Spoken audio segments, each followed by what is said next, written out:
चलिए जल्दी जल्दी आ जाइए सभी, क्लास शुरू करते हैं आज की।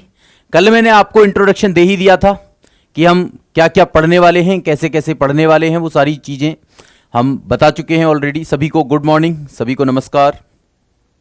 जल्दी जल्दी सभी आ जाइए क्योंकि फिर सेशन को शुरू करते हैं हम लोग, है ना।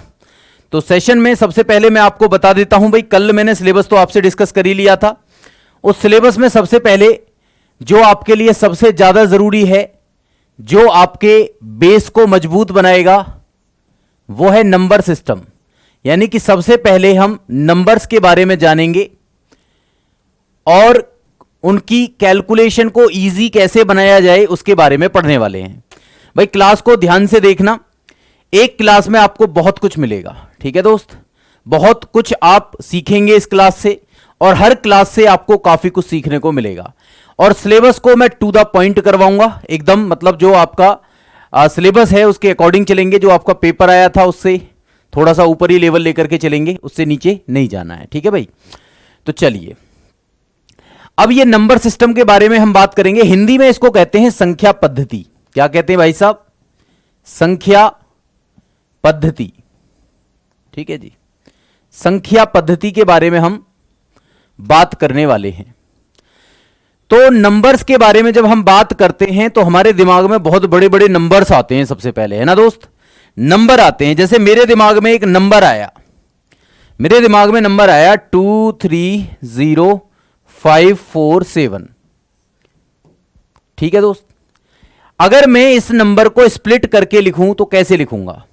तो आपको पता है सर, 7 गुणा 1 प्लस 4 गुणा 10 प्लस 5 गुणा 100 प्लस 0 गुणा 1000 प्लस इस तरीके से 3 गुणा 10,000। इस तरीके से आप जानते हैं स्प्लिट करना। तो यहां पर जब आप स्प्लिट करना जानते हैं तो इनके स्थान के बारे में कहीं ना कहीं मैं बात कर रहा हूं। ये जो नंबर है ये इकाई स्थान पर आ रहा है, ये दहाई पर, ये 100 पर, ये 1000 पर, ये 10,000 पर और ये लाख पर। तो इसको पढ़ा जाएगा 2,30,547। ये हर बच्चा जानता है, जो नहीं जानता है वो जान ले।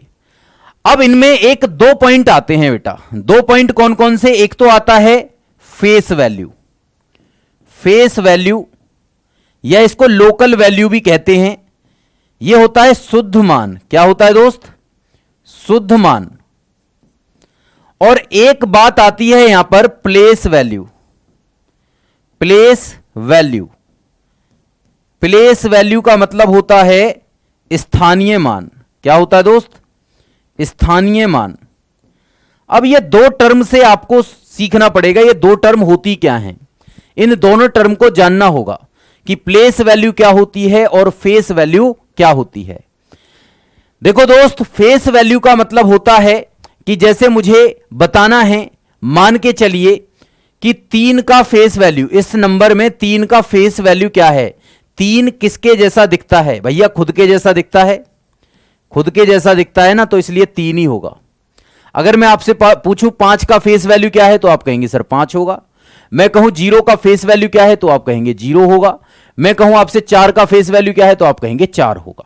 तो face value same to same होता है, कुछ भी चेंज उसमें नहीं होता। लेकिन अगर हम बात करें प्लेस वैल्यू की, अगर हम दोस्त बात करें प्लेस वैल्यू यानी कि स्थानीय मान की, अगर मुझसे पूछा जाएगा कि भाई साहब 5 का स्थान बताइए, 5 का प्लेस वैल्यू बताइए, तो भैया 5 से पहले मतलब 5 के बाद टोटल कितने नंबर हैं? तो आप कहेंगे सर 2 नंबर हैं। या फिर मैं कहूंगा इकाई, दहाई, सैकड़ा 100वें स्थान पर आता है, तो इसका मतलब 2 जीरो लगा दोगे। जितने नंबर हैं उनके बजाय जीरो लगा दो बस यहां पर, सिंपल सी बात। तो ये इसका प्लेस वैल्यू है। क्योंकि इसको जब आप तोड़ेंगे तो इसको लिखेंगे आप इस तरीके से, देखो कैसे लिखेंगे, 7 गुणा 1 प्लस 4 गुणा 10 प्लस 5 गुणा 100, ऐसे लिखेंगे ना दोस्त। तो इसलिए इसका जो प्लेस वैल्यू है वो 500 है, ठीक है दोस्त। अब 0 गुणा 1000 ऐसे लिखते हैं ना भाई, 0 गुणा 1000 प्लस उसके बाद में 3 गुणा 10,000, 3 गुणा 10,000, इस तरीके से हम लिखते हैं। फिर 2 गुणा 1 लाख, इस तरीके से हम करते हैं, ये आप जानते होंगे इस बात को, ठीक है बेटा। तो आपने देखा कि भैया अगर मैं प्लेस वैल्यू निकालूं, मान लो 5 का प्लेस वैल्यू मैंने बताया यहां पर प्लेस वैल्यू, तो आपने कहा कि सर 5 का जो प्लेस वैल्यू है वो होगा 500, ठीक है। अगर मैं कहूं 3 का प्लेस वैल्यू क्या होगा? 3 का प्लेस वैल्यू, तो आप कैसे बताएंगे 3 का प्लेस वैल्यू? तो आप कहेंगे 1 2 3 4, 3 के आगे 4 जीरो लगा दो, 3 के मतलब बाद 4 जीरो लगा दो, तो 3 का प्लेस वैल्यू हो जाएगा 30,000। इस तरीके से 2 का भी बता सकते हैं आप, तो सबका बता सकते हैं, कोई समस्या नहीं आएगी। दोस्त समझ में आई प्लेस वैल्यू और फेस वैल्यू? ओके, उम्मीद करता हूं ये प्लेस वैल्यू और फेस वैल्यू आपको समझ में आई होगी। ठीक है, बिल्कुल बेसिक से पढ़ा रहा हूं। तो सबसे पहले मैंने नंबर सिस्टम शुरू करा है। अगर आपको नंबर सिस्टम के बाद कुछ भी टॉपिक पढ़ना होगा तो मुझे बताना, मैं वहीं से शुरू कर दूंगा चीजों को। ठीक है, ट्रिग्नोमेट्री तो मैंने वैसे ही मोटे मोटे तौर पर आपको सिखा दिया था इंट्रोडक्शन की क्लास में। बाकी जो है शुरुआत से शुरू करेंगे, बिल्कुल जीरो से, आपको एकदम चीता बनाएंगे बढ़िया से। ठीक है दोस्त, अब जरा मेरी बात को ध्यान से सुनना। तो ये तो था आपका क्या, प्लेस वैल्यू और फेस वैल्यू। अब प्लेस वैल्यू और फेस वैल्यू के बाद आते हैं हम नंबर्स के ऊपर। ठीक है दोस्त, नंबर्स बहुत ही ज्यादा इंपॉर्टेंट होते हैं भैया। नंबर्स को हम 2 कैटेगरी में तोड़ेंगे। नंबर्स को हम कितने कैटेगरी में तोड़ेंगे? 2 कैटेगरी में। नंबर्स एक तो होते हैं रियल, रियल मतलब वास्तविक, रियल कैसे मतलब वास्तविक। ठीक है दोस्त, वास्तविक। और दूसरे होते हैं इमेजनरी, इमेजनरी मतलब काल्पनिक। 2 तरीके के नंबर होते हैं भाई साहब, वास्तविक और काल्पनिक। वास्तविक संख्याएं कौन सी संख्याएं होती हैं? वास्तविक संख्याएं वे संख्याएं होती हैं जिनको हम नंबर लाइन पर दिखा सकते हैं, रियल नंबर लाइन पर। ठीक है दोस्त, ये रियल नंबर लाइन है, इस पर होंगे 0 1 2 3 4 5, ये सारे नंबर्स होंगे। ये होगा -1 -2 -3 डॉट डॉट डॉट। इनके बीच में भी बहुत सारे नंबर्स आ रहे होंगे, 0.1 0.001 0.2, इस तरीके के नंबर्स आ रहे होंगे बहुत सारे। ठीक है, तो ये रियल नंबर लाइंस हैं। इस नंबर लाइन पर जितने भी इनफाइनाइट नंबर आएंगे, चाहे माइनस के हों, चाहे प्लस के हों, चाहे दशमलव के हों, वो सब रियल हैं। इमेजिनरी नंबर कौन से होते हैं दोस्त? इमेजिनरी नंबर कौन से होते हैं? तो इमेजिनरी नंबर्स के बारे में अगर मैं बात करूं दोस्त, तो ये होते हैं अंडर रूट के अंदर -1, अंडर रूट के अंदर -2, अंडर रूट के अंदर -3। अच्छा, रूट के अंदर कोई वैल्यू मान लो आ जाए, जैसे यहां पर आ जाए √2 √3, इस तरीके की कोई वैल्यू आ जाए तो वो रियल में ही आएगी। लेकिन रूट के अंदर अगर माइनस में कोई आ गई है वैल्यू, तो वो होती है इमेजिनरी नंबर। वो क्या होती है? Imaginary number. इसको हम आयोटा से दिखाते हैं। किससे? आयोटा से दिखाते हैं। √-1 को हम दिखाते हैं आयोटा से, है ना। और इसका वर्ग करोगे तो ये हो जाएगा मतलब -1 बराबर हो जाएगा i², और i की पावर 4 बराबर होता है 1। दोनों तरफ का फिर से वर्ग करोगे तो इस तरीके से ये आपकी इमेजिनरी नंबर्स होती हैं। और आपको पता होना चाहिए वास्तविक और इमेजिनरी दोनों मिलकर के कॉम्प्लेक्स नंबर बनाते हैं, जो कि अभी हमको नहीं पढ़ना है। ठीक है दोस्त, तो अभी केवल मैं इमेजिनरी नंबर के बारे में बात कर रहा था और ये अभी आपको नहीं पढ़ना है। ठीक है दोस्त, लेकिन हमने सीख लिया है कि इमेजिनरी नंबर क्या होते हैं। ठीक है सर आप जो टॉपिक स्टार्ट कीजिएगा उसका अनुसरण करेंगे, हमें सिर्फ आपकी गाइडलाइंस चाहिए। बिल्कुल डियर, मैं आपको आपकी पूरी गाइडलाइंस में आपको बताऊंगा किस किस तरीके से चीज़ों को करने वाले हम लोग, कैसे कैसे चीज़ें होंगी। बढ़िया तरीके से हम सब कुछ करेंगे, सिस्टमेटिक वे में चलेंगे, बहुत शानदार तरीके से। दोस्त मैं हिंदी भी लिख रहा हूँ, इंग्लिश भी लिख रहा हूँ, दोनों लिख रहा हूँ, है ना भाई।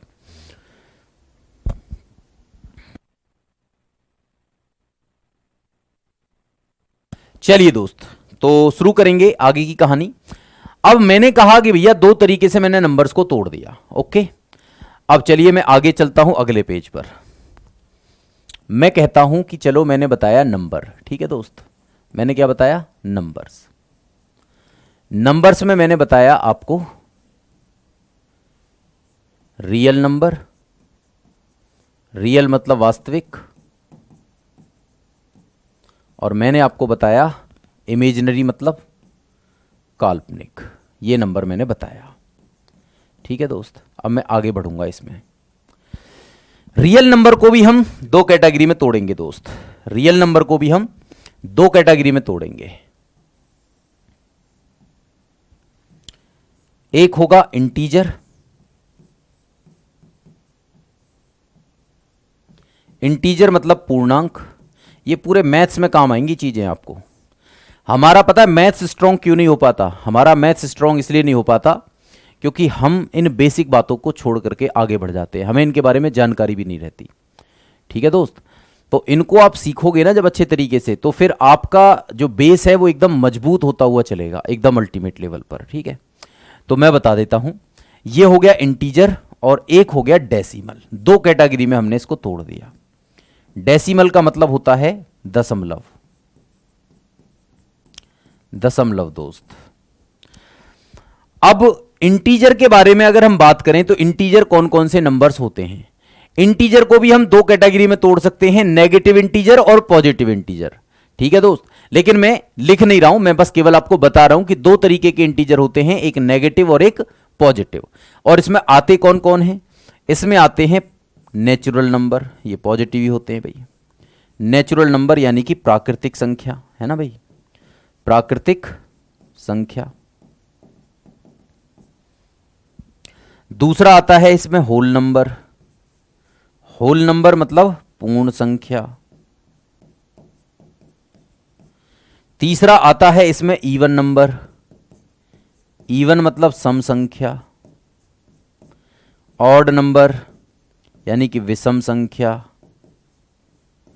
इसके अलावा इसमें आता है प्राइम नंबर, अभाज्य संख्या। बहुत इंपॉर्टेंट है भाई अभाज्य संख्या, याद रखना, ये अभाज्य संख्या बहुत इंपॉर्टेंट है, अभाज्य संख्या। इसमें और आता है को प्राइम नंबर। इसमें और आता है को प्राइम का मतलब सह अभाज्य संख्या, है ना भाई। यहीं पे लिख देता हूं क्योंकि फिर जगह कम पड़ेगी। चलो पहले वो लिख देते हैं, composite number. Composite number, composite मतलब भाज्य संख्या। ये अभाज्य थी, ये भाज्य है ना भाई, ये भाज्य, ये भाज्य।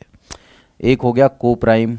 को प्राइम का मतलब होगा दोस्त सह अभाज्य, सह अभाज्य। ठीक है दोस्त, इनके बारे में सबके बारे में पढ़ेंगे अभी। और एक होगा आपका परफेक्ट नंबर। परफेक्ट नंबर जिसको कहेंगे संपूर्ण संख्या। संपूर्ण संख्या। ये कुछ संख्याओं के नाम मैंने यहां पर लिखे जो हमें पढ़ने हैं, जो इंटीजर की कैटेगरी में आती हैं। ठीक है दोस्त, बात समझ में आ रही है? अब यहां पर आ जाइए, डेसिमल में आते हैं। डेसिमल भी दो तरीके के होते हैं, जैसे ये पॉजिटिव नेगेटिव था, डेसिमल दो तरीके का होता है। एक होता है टर्मिनेटिंग, टर्मिनेटिंग। एक होता है non terminating, non terminating. Terminating का मतलब यह होता है शांत दशमलव। क्या होता है दोस्त? शांत, शांत दशमलव। और ये अशांत दशमलव। ये क्या होता है? अशांत दशमलव। वो शांत दशमलव, ये अशांत दशमलव। टर्मिनेटिंग में इस तरीके के नंबर्स आते हैं, मैं आपको बता देता हूं।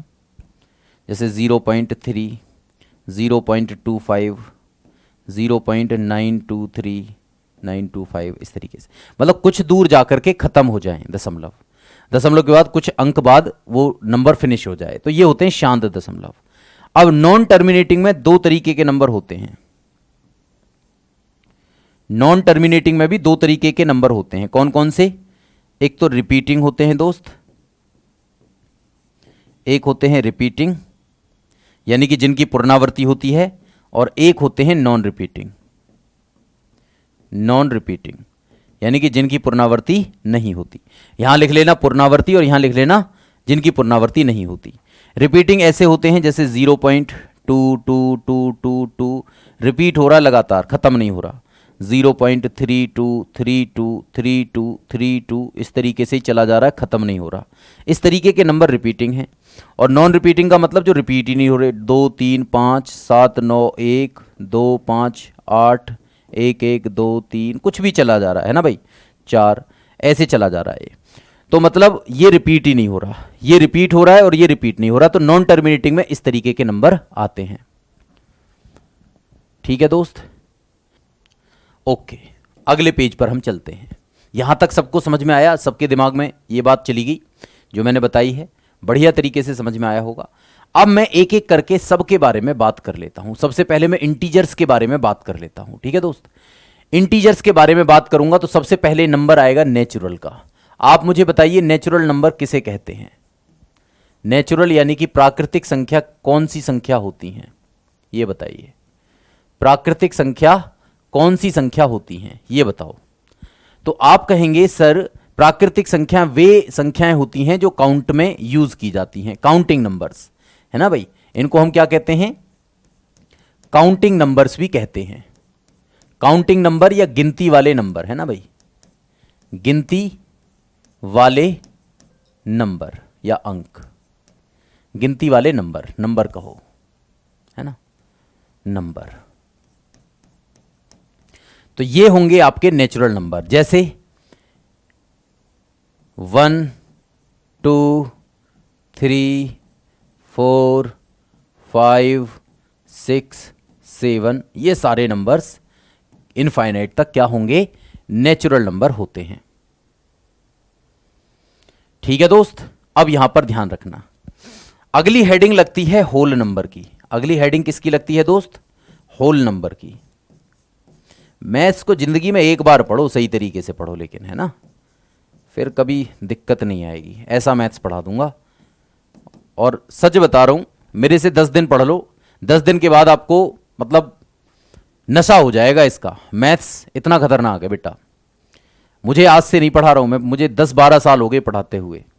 टेक्निकल, नॉन टेक्निकल, सब तरीके का मैथ्स, रफ एंड टफ, है ना, जेम वगैरह का मैथ्स, आईआईटी, सब, डिफेंस, ये सारे मैथ्स मैंने पढ़ाए हैं।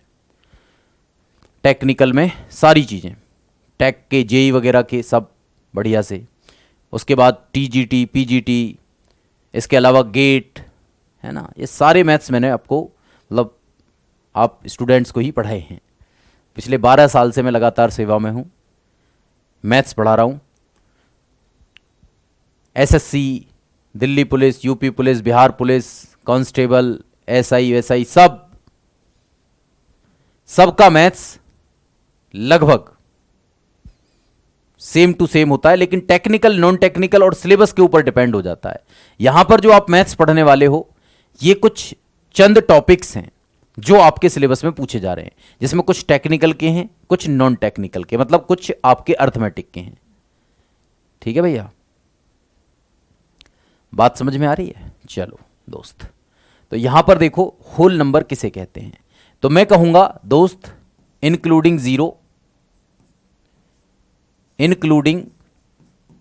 Zero, the set of all natural number. मतलब अगर प्राकृतिक संख्याओं के समुच्चय में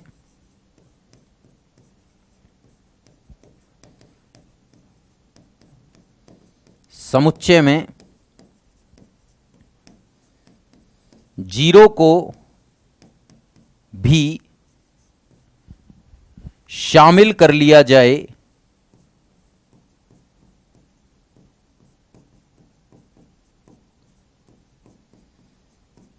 तो ये कौन सा सेट बनता है दोस्त? ये सेट बनता है आपका होल नंबर का। ठीक है भाई, जैसे ये क्या हो जाएगा? 0 1 2 3 4 5 डॉट डॉट डॉट। तो ये बन गया भैया होल नंबर का सेट, यानी कि पूर्ण संख्याओं का सेट। तो 0 एक पूर्ण संख्या होगी, इसका मतलब हमने ये सीखा। 0 एक पूरी संख्या है, पूर्ण संख्या है, कंप्लीट संख्या है। ठीक है दोस्त, ये बात समझ में आई। नेचुरल हो गया, होल हो गया। और अब हम बात करेंगे दोस्त इवन नंबर की, क्योंकि इंटीजर मैंने बता दिया नेगेटिव होते हैं, पॉजिटिव होते हैं। इवन के बारे में अगर मैं बात करूं, इवन मतलब सम संख्या। दोस्त सम संख्या वे संख्या होती हैं जो 2 से परफेक्टली डिविजिबल हो। परफेक्टली डिविजिबल हो। परफेक्टली डिविजिबल का मतलब पूर्ण विभाजित हो, पूर्णतः विभाजित हो। पूर्णतः विभाजित हो। तो जो 2 से परफेक्टली डिविजिबल हो या पूर्ण विभाजित हो उसको कहते हैं इवन नंबर। जैसे 2, 4, 6, 8, है ना भाई। कुछ बच्चे सोच रहे होंगे कि सर 0 भी क्या इवन नंबर होगा, तो मैं कहूंगा हाँ जी 0 भी एक इवन नंबर है। कोई कहेगा -2, कोई कहेगा -4, कोई कहेगा -6। तो ये सारे नंबर भैया इवन नंबर में ही आते हैं, ध्यान रखना। चाहे माइनस का हो चाहे प्लस का हो, 2 से कटना चाहिए बस, ठीक है। एक नेगेटिव इंटीजर में चला जाता है, एक पॉजिटिव इंटीजर में चला जाता है, ये सब इवन नंबर है। हमने क्या पढ़ा, 2, 4, 6, 8। अरे भैया 2, 4, 6, 8 नहीं होता, 0 भी होता है, -2 भी होता है, -4 भी होता है, -6 भी होता है। इनको कौन बताएगा, ठीक है भाई। 0 नेचुरल नंबर नहीं है सौरभ जी, 0 होल नंबर में आएगा, पूर्ण संख्या है लेकिन नेचुरल नहीं है, याद रखेंगे आप, ठीक है। अब जरा मेरी बात को सुनिए सभी बच्चे फटाफट से। तो इवन नंबर समझ में आया।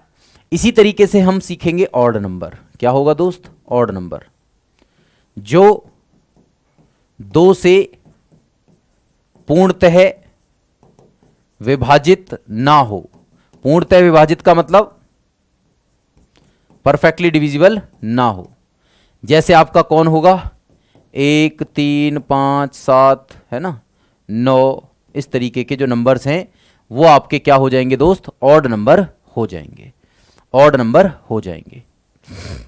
माइनस में भी जा सकते हैं वैसे ही।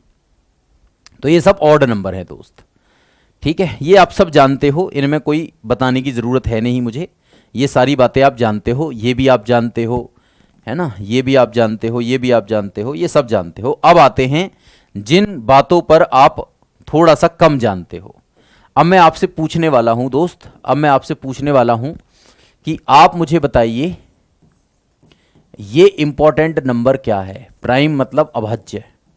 ये अभाज्य संख्या को कौन कौन जानता है, ये मैं आपसे पूछना चाहता हूं। जरा मुझे बताइए फटाफट से कमेंट में, मुझे बताइए कि अभाज्य संख्या क्या होती है।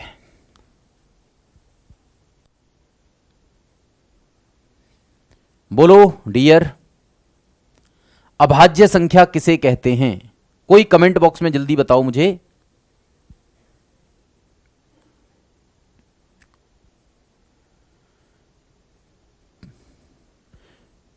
Divisible by 1 and itself. चलिए मैं आपसे यस या नो में आंसर जानना चाहता हूं। एक प्राइम नंबर होगा या नहीं? नूरुल ने कहा कि sir divisible by 1 and itself. देखो 1 से भी कट रहा है और खुद से भी कट रहा है भाई, 1 से भी कट रहा है और खुद 1 है तो 1 से खुद से भी कट रहा है। तो इसका मतलब क्या ये प्राइम नंबर है? जल्दी से यस या नो में जवाब दीजिए। सभी स्टूडेंट्स यस या नो में जवाब देंगे, बोलो जल्दी से। सभी बच्चे यही रिप्लाई कर रहे हैं जो नूरुल ने किया है, नजीब, अंकिता, सृष्टि, सभी कर रहे हैं। तो चलिए अब मुझे बताइए एक प्राइम नंबर होगा, क्योंकि आपकी डेफिनेशन के अकॉर्डिंग एक से कटे और अपने आप से कटे, तो ये एक तो कट रहा है भाई, तो क्या ये आपका प्राइम नंबर होगा? भाई देखो आपने बोला ना एक से कटे और अपने आप से कटे, तो मैंने देखो एक नंबर लिखा, एक से कट रहा है और अपने आप से भी कट रहा है, तो क्या ये प्राइम नंबर होगा या नहीं होगा? जल्दी से मुझे बताइए। कुछ बच्चे कह रहे हैं नो और कुछ कह रहे हैं यस होगा।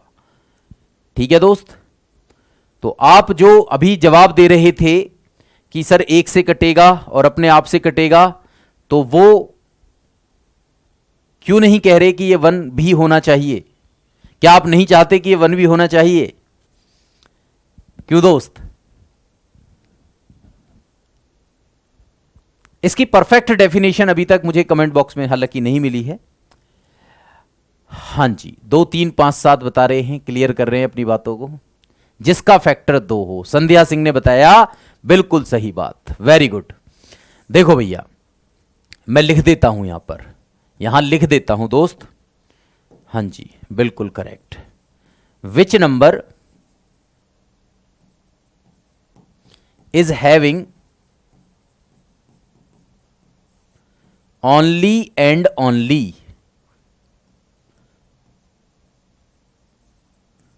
2 फैक्टर। 2 कौन कौन से? 1, एंड इटसेल्फ। हिंदी में क्या होगा? वे संख्या जिनके केवल और केवल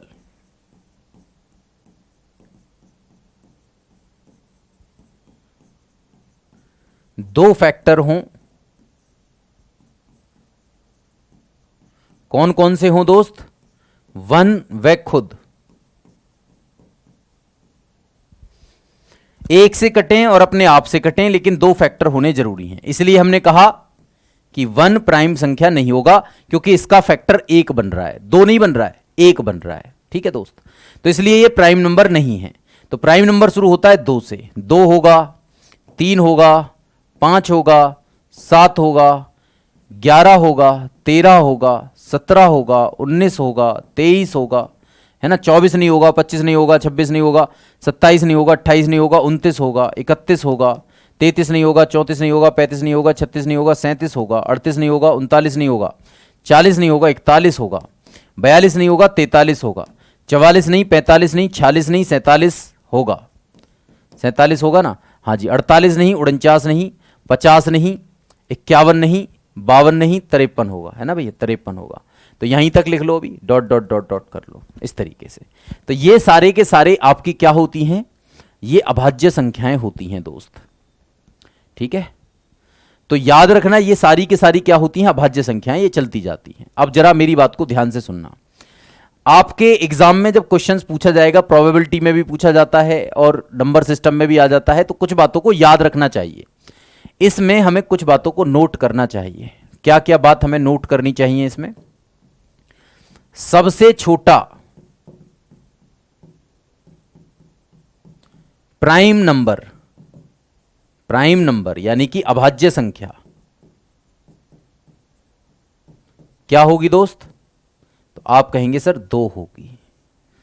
एक क्वेश्चन तो ये हो गया। दूसरा क्वेश्चन इसमें बनता है, सबसे छोटी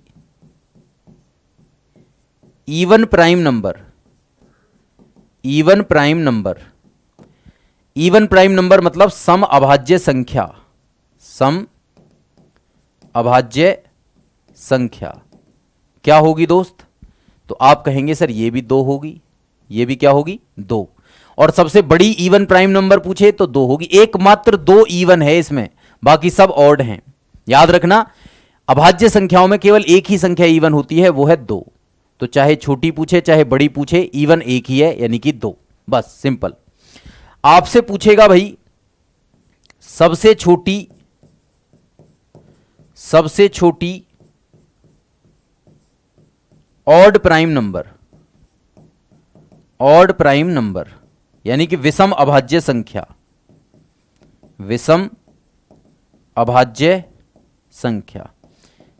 तो आप कहेंगे सर 3 होगी सबसे छोटी ऑड इवन प्राइम नंबर, 3 ही तो होगी, इसके बाद 3 ही आता है। ये औसत में भी खूब पूछे जाते हैं क्वेश्चन, एपी जीपी में, मतलब जो सीरीज आपकी आती है उसमें भी ये क्वेश्चन पूछे जाते हैं, और ये आपके प्रोबेबिलिटी में भी क्वेश्चन पूछे जाते हैं, ये परमुटेशन कॉम्बिनेशन में भी आते हैं, कई जगह मतलब ये क्वेश्चंस पूछे जाते हैं। ठीक है भाई, इनको आपको पता होना चाहिए, ये बातें आपको समझ में आनी चाहिए। प्राइम नंबर बहुत इंपॉर्टेंट है, मैं पहले ही लिख देता हूं, प्राइम नंबर इतना इंपॉर्टेंट है जितना आपने सोचा भी नहीं होगा। ठीक है, क्वेश्चन जरूर बनता है इस पर। अब सुनो, इसके अलावा कुछ बातें आपको और जाननी चाहिए। जैसे आपको पता होना चाहिए 1 से लेकर 25 तक कितने प्राइम नंबर होते हैं। 1 से लेकर 25 तक कितने प्राइम नंबर होते हैं? तो आप गिनेंगे 1 2 3 4 5 6 7 8 9, तो 9 होते हैं। मुझसे कहा जाए 1 से लेकर 50 तक कितने प्राइम नंबर होंगे दोस्त? तो आप गिन लेना, ये आएंगे 15। देख लो, 1 2 3 4 5 6 7 8 9 10 11 12 13 14 15। ठीक है दोस्त, अब आपसे पूछा जाए 50 से लेकर 100 तक कितने प्राइम नंबर होते हैं? तो आपको पता होना चाहिए ये होते हैं 10। और आपसे कहा जाए 1 से लेकर 100 तक कितने प्राइम नंबर होंगे दोस्त? तो आपको पता होना चाहिए 25 होंगे। तो ये बात भी आपको नोट में याद कर लेनी चाहिए, नोट में इस बात को भी याद कर लेना चाहिए। ये कुछ बातें हैं जो आपको याद करनी है दोस्त, प्राइम नंबर से रिलेटेड।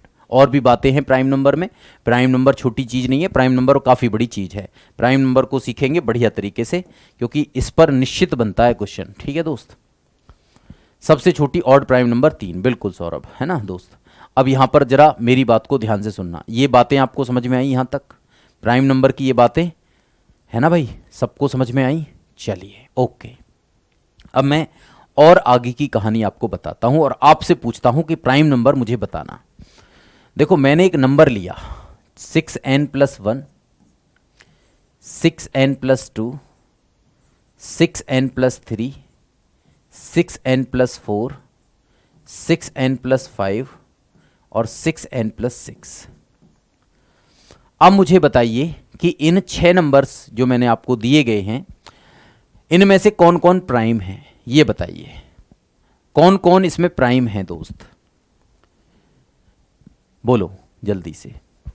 इनके नंबर लिख लो, 1 2 3 4 5 6, कौन कौन से नंबर का इसमें प्राइम है, कौन कौन सा प्राइम नहीं है, ठीक है, जल्दी बताइए सभी, बोलो डियर, इनमें कौन कौन सा नंबर प्राइम है दोस्त। बेस मजबूत होगा तो चीजें एकदम से आपकी समझ में आएंगी, और कुछ नहीं होगा। देखो डीप पढ़ना पड़ेगा, पेपर के लिए ऊपर ऊपर नहीं पढ़ सकते हम, डीप पढ़ना पड़ेगा, चीजों को समझना पड़ेगा, ठीक है दोस्त। तो ये आपको करनी पड़ेंगी चीजें। आप मुझे बताइए इसमें कौन कौन प्राइम नंबर है। भाई आपने कहा प्राइम नंबर सर वे संख्याएं होती हैं जो अपने आप से कटें और 1 से कटें और उसके 2 फैक्टर होने चाहिए। तो देखो भाई साहब, अगर मैं 6n+1 की बात करूं, 6n+1 जो है 1 से कटेगा या फिर अपने आप से कटेगा, या अपने आप से कटेगा। इसके अलावा किसी संख्या से काट के तो दिखाओ, इसे नहीं काट सकते। तो इसका मतलब ये हुआ कि ये तो हो गया प्राइम नंबर, ये दोस्त क्या हुआ, प्राइम नंबर हुआ। ये क्या है, ये प्राइम नंबर होगा, ठीक है दोस्त। अब आते हैं 6n+2 पर। भैया 6n+2 में देखो 2 कॉमन है, तो ये हो जाएगा 3n+1, और देखो ये 1 से भी कटेगा, और 2 × 3n+1 ये 2 से भी कटेगा, और 2 × 3n+1 ये भैया 3n+1 से भी कटेगा, और 2 × 3n+1 ये 6n+2 से भी कटेगा। तो ये तो 4 संख्याओं से कट रहा है दोस्त, ये कैसे प्राइम हो सकता है, तो ये तो प्राइम नहीं हो सकता, ये तो 4 संख्याओं से कट रहा है, तो इसका मतलब ये प्राइम नहीं होगा। इसमें भी देखो 3 कॉमन आएगा, और 3 कॉमन आएगा तो 2 से ज़्यादा संख्याओं से कट जाएगा, मतलब ये भी प्राइम नहीं हो सकता। इसमें भी 2 कॉमन आएगा और फिर 2 से ज़्यादा संख्याओं से कट जाएगा, तो ये भी प्राइम नहीं हो सकता। और 6n+5 भी प्राइम होगा, क्योंकि ये 1 से कटेगा या अपने आप से कटेगा, तो ये भी क्या होगा, प्राइम नंबर होगा। और 6n+6 भैया 6 कॉमन लोगे, 6 तो 1 से भी कटता, 2 से भी कटता, 3 से भी कटता, 6 से भी कटता, अपने आप से भी, 1 से भी, सबसे किस किस से पता नहीं कटता है ये, तो इसका मतलब ये भी प्राइम नहीं होगा। तो आपने देखा कि भैया 6n+1 और 6n+5 प्राइम नंबर हैं। इसका मतलब अब मैं आपको नोट में एक बात लिखता हूं, देखो बहुत इंपॉर्टेंट नोट है भैया, ध्यान रखना। सभी प्राइम नंबर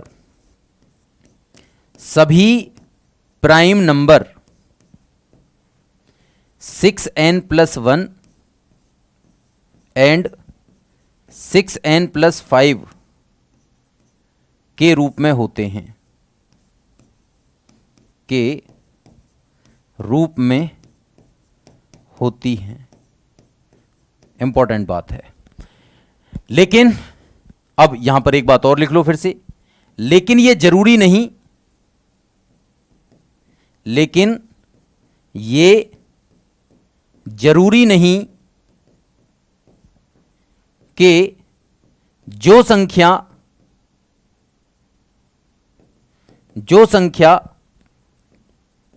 इस रूप की हैं वो सभी प्राइम हो, वो सभी प्राइम हो। थोड़ी गहरी बात है, इसको समझेंगे। मैंने कहा सारे प्राइम नंबर इस फॉर्म में होंगे, लेकिन ये जरूरी नहीं कि जो सारी संख्याएं हैं वो इस रूप की संख्याएं हैं वो सब प्राइम हो। नहीं समझे बात को? समझो, दोबारा समझो एक बार फिर से। मैंने कहा दोस्त कि सारे प्राइम नंबर में 6 से डिवाइड लगाओ, एक रिमाइंडर बचेगा या 5 रिमाइंडर बचेगा। लेकिन किसी भी संख्या को अगर आप 6 से डिवाइड करके एक रिमाइंडर या 5 रिमाइंडर लाते हो तो जरूरी नहीं है कि वो प्राइम ही हो, लेकिन सारे प्राइम में ये बनेगा, ये प्राइम की कंडीशन है। लेकिन जो संख्याएं इस रूप की होंगी वो सभी प्राइम हैं, ये जरूरी नहीं है। इस बात को कैसे समझेंगे जरा समझते हैं। जैसे मैंने कोई संख्या ली, मान लो मैंने 9 लिया, मैंने क्या लिया दोस्त? 9 लिया। अब 9 को मैंने 6 से डिवाइड लगाया, मैं देखना चाहता हूं कि प्राइम है कि नहीं है। तो 9 6 एकम 6, कितना बचा भैया? 5। तो इसका मतलब ये क्या हो गया? 9 एक प्राइम नंबर हो गया क्या? 3 बचा ना ये तो दोस्त, 3 बचा। 6 एकम 6, 9 में से 6 गया तो 3। तो क्या एक 9 प्राइम नंबर हो गया? नहीं हुआ, क्योंकि यहां 5 रिमाइंडर नहीं बचा। अच्छा, आपने कहा सर 11 लेके देखना जरा, मैंने 11 लिया, 6 से डिवाइड करा, 6 एकम 6, कितना बचा? 5। तो क्या 11 एक प्राइम नंबर है? हो भी सकता है, नहीं भी। लेकिन अगर आपने ये कह दिया कि 11 प्राइम नंबर है तो मैं इसकी पुष्टि कर सकता हूं कि हां जी प्राइम नंबर ही है। ठीक है दोस्त, अब जरा ध्यान देना सभी के सभी। जैसे मैंने कहा 17 देखो 6 से डिवाइड करो, 6 दूनी 12, कितना बच गया? 5। कोई भी नंबर ले लो आप, 31 ले लो मान लो, 6 पंजे 30, कितना बच गया? 1। 1 या 5 रिमाइंडर बचेगा हर प्राइम नंबर में, 1 या 5 रिमाइंडर बचेगा हर किसी नंबर में। ठीक है, जैसे आपने ले लिया 25, आपका मन करा, तो 6 चौक 24 और बचा 1, तो ये प्राइम होगा क्या? ये तो नहीं है प्राइम, है ना भाई, ये प्राइम नहीं है। लेकिन ये भी 1 रिमाइंडर दे रहा है। तो मैंने कहा सारे प्राइम नंबर जितने भी होते हैं वो 1 या 5 रिमाइंडर देते हैं, लेकिन वो सारे नंबर जो 1 या 5 रिमाइंडर दें वो प्राइम हो, ये जरूरी नहीं है। एक मोटे मोटे तौर पर मैंने ये बात आपको बताई और यहां पर प्रूफ भी कर दी। जैसे मैंने आपका कुछ और ले लिया, जैसे 35 ले लिया, देखो 6 पंजे 30 और ये 5 बच गया, तो क्या ये प्राइम नंबर है? बिल्कुल भी नहीं है। तो इसका मतलब यह है कि ऐसे नंबर जरूरी नहीं है कि जिनमें 5 और 1 रिमाइंडर बचे वो प्राइम हो, लेकिन हर प्राइम नंबर में 1 या 5 रिमाइंडर बचेगा, यह जरूरी है। दोस्त क्लियर है दिमाग में? अच्छा जी दोस्त, प्राइम नंबर को पहचानते कैसे हैं? इसको पहचानने के लिए आपको थोड़ा सा कष्ट झेलना पड़ेगा। इसका एक तरीका होता है, वो तरीका क्या होता है उस तरीके को मैं सिखाऊंगा, लेकिन थोड़े ब्रेक के बाद, है ना भाई। प्राइम नंबर को पहचानने का तरीका मुझे याद दिलाना कि सर आपने बोला था प्राइम नंबर को पहचानने का तरीका बताएंगे। ठीक है, यहां पर मैं नोट लिख देता हूं एक, this implies that prime number को कैसे पहचाने।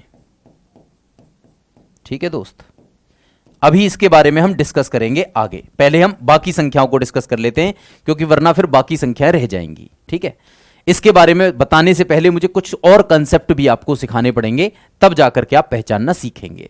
अभी तक मैंने आपको सिखाया प्राइम नंबर के बारे में। ठीक है दोस्त, ये यहां पर हमने एक हेडिंग लगाई थी, कौन सी? प्राइम नंबर वाली। ठीक है दोस्त, कहां तक हो गए हमारे?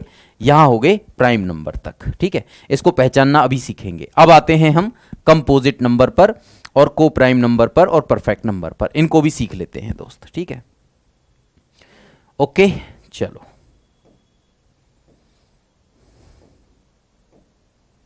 आगे बढ़ेंगे। अब हेडिंग लगा लेते हैं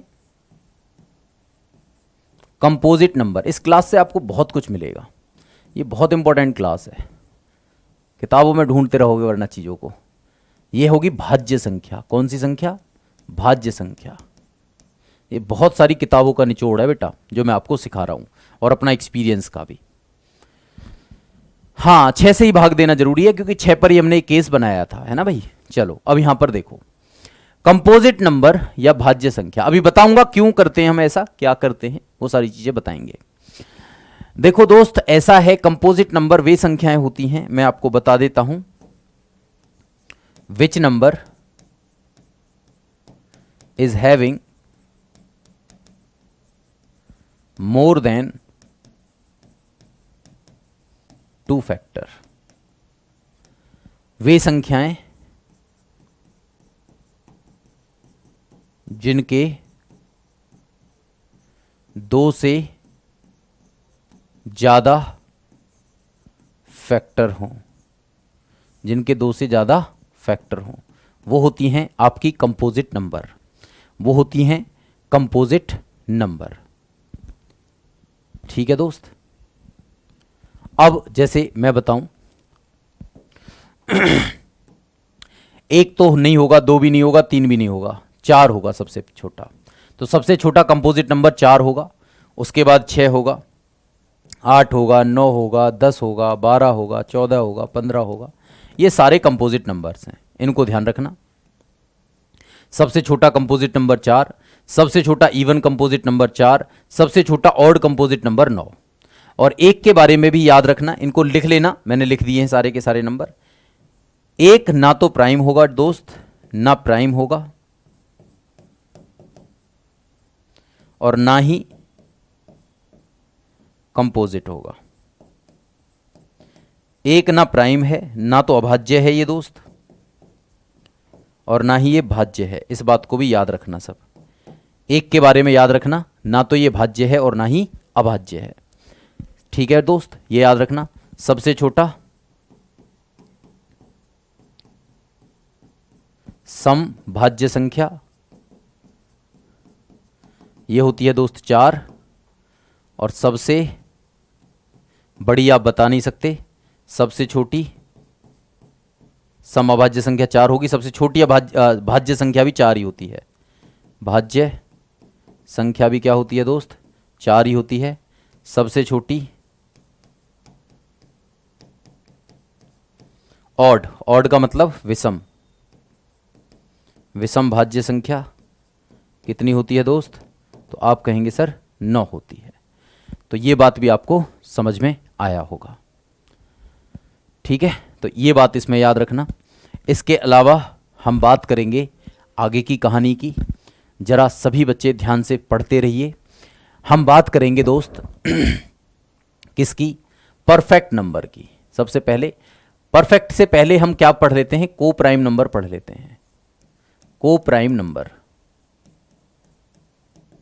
या सह अभाज्य संख्या, सह अभाज्य संख्या।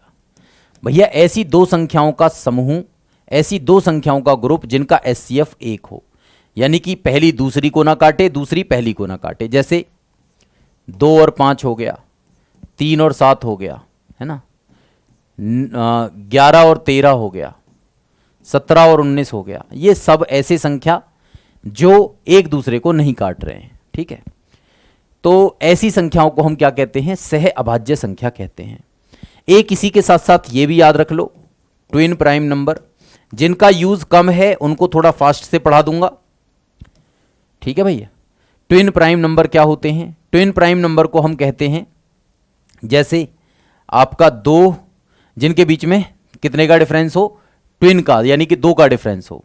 जैसे 3 और 5 है, 3 और 5 है, 5 और 7 है ना, इस तरीके से 11 और 13 है, इस तरीके से। तो ये आपके ट्विन प्राइम नंबर होते हैं। तो इनको मोटे मोटे तौर पर याद रख लो। अब इंपॉर्टेंट एक नंबर और भी याद करते हैं, और भी बात करते हैं, जिसका नाम है परफेक्ट नंबर। ये भी इंपॉर्टेंट है भैया। परफेक्ट नंबर, इसको कहते हैं संपूर्ण संख्या। संपूर्ण संख्या, संपूर्ण संख्या किसे कहेंगे भैया दोस्त, बताओ जल्दी से, कोई बताओ मुझे, संपूर्ण संख्या किसे कहेंगे। एक नेचुरल नंबर है, ना प्राइम है ना कंपोजिट है, तो एक नेचुरल नंबर भी है, पूर्ण संख्या भी है। एक के बारे में क्यों घबरा रहे हो किरण। ठीक है, चलो बोलो जल्दी से, परफेक्ट नंबर कौन जानता है।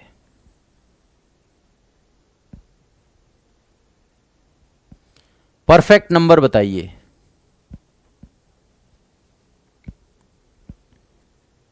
अभी काफ़ी सारी चीज़ें डिस्कस करनी है, अभी तो नंबर्स पर ही हम चल रहे हैं, नंबर्स ही कंप्लीट नहीं हुए। नंबर्स को अभी तो सीखेंगे बढ़िया तरीके से।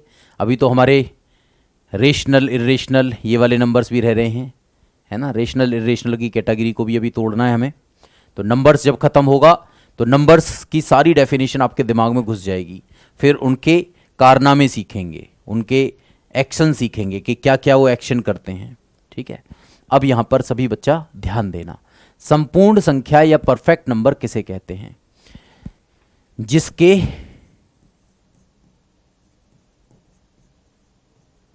फैक्टर,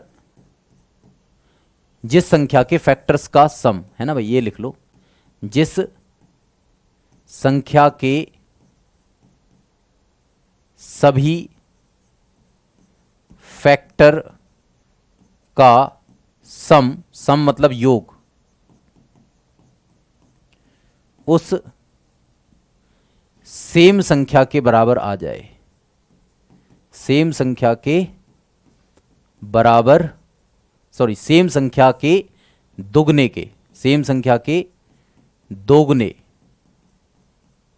के बराबर आ जाए, उसको कहते हैं भैया परफेक्ट नंबर। कुछ ही परफेक्ट नंबर हैं दुनिया में, जैसे 6 है। 6 एक परफेक्ट नंबर है क्योंकि 6 1 से कटता है, 2 से कटता है, 3 से कटता है और अपने आप से कटता है। तो कितना योग हुआ इसका? तो आपने कहा 6 3 9 2 11 और 1 12। क्या हुआ दोस्त? इसका दुगना हुआ कि नहीं हुआ?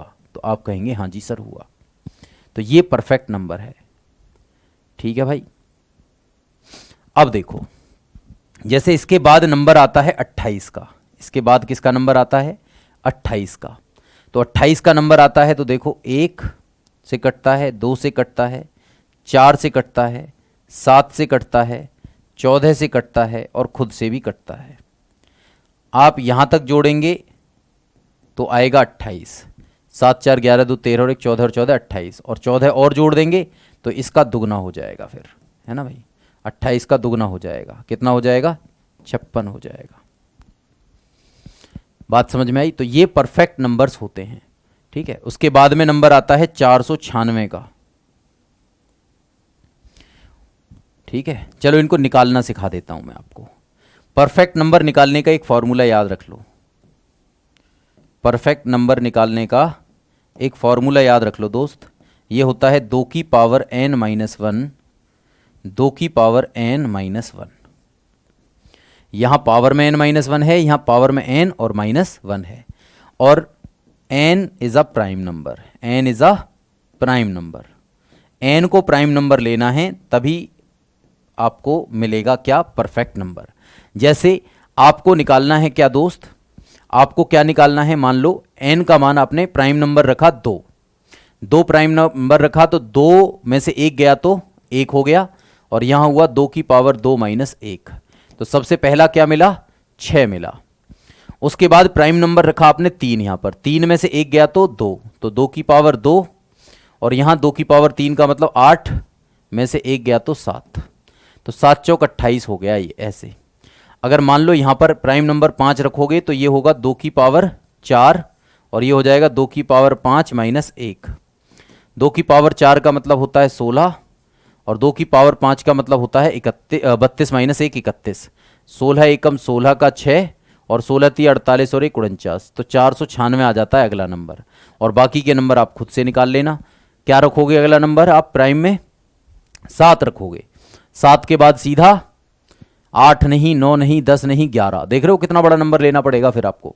तो ये सारे परफेक्ट नंबर्स होते हैं, ये फॉर्मूले से आप निकाल सकते हो। n को प्राइम नंबर ही लेना है, याद रखना n is a prime number. n को आपको प्राइम नंबर ही लेना होगा। तो ये हमने जो बात की है अभी तक जो मैंने आपको सारी बातें बताई हैं, ये सब मैंने बताई हैं इंटीजर के बारे में। किसके बारे में? इंटीजर के बारे में बताई हैं, यानी पूर्णांकों के बारे में बताई हैं। तो हमारा पूर्णांक हुआ खत्म। अब हम बात करेंगे डेसिमल की। डेसिमल को सीखने के लिए मैं आपको सबसे पहले बता देता हूं कि आप एक नंबर लाइन बनाइए दोस्त, एक नंबर लाइन बनाइए। इस नंबर लाइन पर मैंने लिया 0 1 2 3 4 इन्फिनेटिव। इस पर लिया मैंने -1 -2 -3 -4 इन्फिनेटिव। दोस्त किन्हीं भी दो नंबर के बीच के बारे में बात कर लो, आप किन्हीं भी दो नंबर्स के बीच के बारे में बात कर लो। जैसे मैंने क्या काम करा, मैंने 0 और 1 के नंबर्स के बीच के बारे में बात कर लिया। अच्छा, किन्हीं भी दो नंबर के बीच में कितने नंबर होते हैं? तो आप कहेंगे सर किन्हीं भी दो नंबर्स के बीच में इनफाइनाइट रियल नंबर होते हैं। क्या होते हैं दोस्त? इनफाइनाइट रियल नंबर होते हैं किन्हीं भी दो रियल नंबर के बीच में भी। ठीक है, तो अब जरा यहां पर ध्यान दीजिएगा। तो मैंने कहा 0 और 1 के बीच में इनफाइनाइट नंबर होते हैं। क्या उन इनफाइनाइट नंबर्स को आप किसी एक कैटेगरी में विभाजित कर सकते हैं? किसी कुछ ही कैटेगरी हो, मतलब इनफाइनाइट नंबर तो हो गए, उन इनफाइनाइट नंबर को कैटेगराइज कर सकते हैं? तो देखिए मैं आपको करके दिखाऊंगा। इन्हीं के बीच में आने वाले जो नंबर्स होते हैं वो दशमलव होते हैं, और दशमलव को ही हम कैटेगराइज हम कर चुके हैं शांत और अशांत दशमलव में। चलिए मैं आपको दिखा देता हूं इस कहानी को, इसका एक डेमो दिखा देता हूं। जैसे 0 और 1 के बीच में दोस्त आएगा 0.2 आएगा, आप कहेंगे सर 0.23 भी आएगा, आप कहेंगे 0.325 कुछ भी आएगा। कुछ ऐसी संख्याएं आएंगी, मेरे कहने का मतलब क्या है? मेरे कहने का मतलब है कि कुछ ऐसी संख्याएं आएंगी जो कुछ दूर जाकर के खत्म हो जाएंगी। ठीक है, कुछ ऐसी संख्याएं आएंगी जो कुछ दूर जाकर के क्या हो जाएंगी दोस्त? खत्म हो जाएंगी। फिर उसके बाद में किन संख्याओं का नंबर आएगा? जैसे फिर कुछ ऐसी संख्याएं भी आएंगी जो खत्म ही नहीं हो रही होंगी भाई साहब, लेकिन रिपीट जरूर हो रही होंगी। जैसे यहां पर आपने देखा 32 32 32 32, इसी तरीके से आगे बढ़ता ही जा रहा है, खत्म ही नहीं हो रहा है। और इसी तरीके से जैसे 2 3 4 2 3 4 2 3 4, ये खत्म ही नहीं हो रहा भाई साहब, ये ऐसे ही भागे जा रहा है। तो कुछ ऐसी संख्याएं आएंगी जो टर्मिनेट नहीं होंगी लेकिन रिपीट होंगी। कुछ ऐसी संख्याएं आएंगी दोस्त जो टर्मिनेट नहीं होंगी लेकिन रिपीट होंगी। समझते रहना अच्छे से। और कुछ और संख्याएं भी हैं, जैसे आपने कहा 2 3 5 7 9 8 2 1 3 9 5 6 7, कुछ भी मतलब आए जा रहा है इस तरीके से जो खत्म ही नहीं हो रहा है। 0.135792 8 5 9 2 3 7 2 3 5 8 9, कुछ भी मतलब इस तरीके से चले जा रहा है, ये खत्म नहीं हो रहा। ऐसी संख्याएं होंगी non terminating but non repeating, repeat भी नहीं हो रही, टर्मिनेट भी नहीं हो रही। तो कहने का मतलब ये इस तरीके की तीन कैटेगरी होती हैं, चौथा कैटेगरी इसमें नहीं हो सकती। आप बताइए चौथी कैटेगरी कौन सी होगी? या तो रिपीट हो रही होगी या टर्मिनेट हो रही होगी, या फिर टर्मिनेट ना रिपीट, दोनों में से कुछ नहीं हो रहा होगा। तो इन्हीं को हमने क्या कहा? इन्हीं को हमने कहा भाई साहब कि ये जो संख्याएं हैं ये होती हैं टर्मिनेटिंग नंबर, टर्मिनेटिंग नंबर या शांत दशमलव। ठीक है दोस्त, ये जो नंबर्स होते हैं ये होते हैं दोस्त नॉन टर्मिनेटिंग, नॉन टर्मिनेटिंग यानी अशांत, बट जिनकी पुनरावृत्ति हो रही है यानी कि रिपीटिंग, बट रिपीटिंग, रिपीटिंग। और तीसरी जो कैटेगरी मैंने बनाई है इसमें दोस्त वो होती है नॉन रिपीटिंग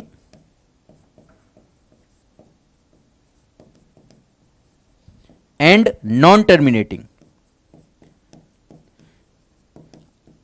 एकदम सलीके का टीचर बना के भेजूंगा आपको, टेंशन मत लो। तो भैया ये होती हैं आपकी नॉन रिपीटिंग, नॉन टर्मिनेटिंग, ये नॉन टर्मिनेटिंग बट रिपीटिंग, और ये टर्मिनेटिंग है ना। नॉन टर्मिनेटिंग को पहले लिख लो, नॉन रिपीटिंग को बाद में लिख लो, ज्यादा सही लगेगा, है ना, अच्छा दिखना चाहिए ना। नॉन टर्मिनेटिंग